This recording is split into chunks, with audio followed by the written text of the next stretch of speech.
मान तालुक्यातील शेवरी येथील बाळासो दशरथ राजगे याच्यावर दहिवडी पोलीस ठाण्यात गुन्हा दाखल करण्यात आला आहे।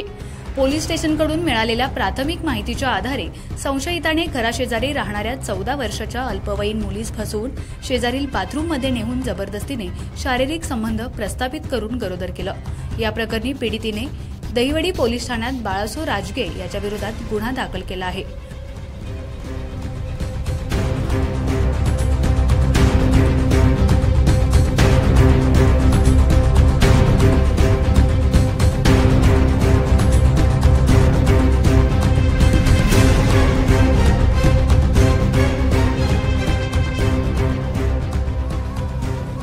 आमच्या खबर गावाकडची या चॅनलला सबस्क्राइब करा, लाईक करा आणि आमचे व्हिडिओ शेअर करा। धन्यवाद।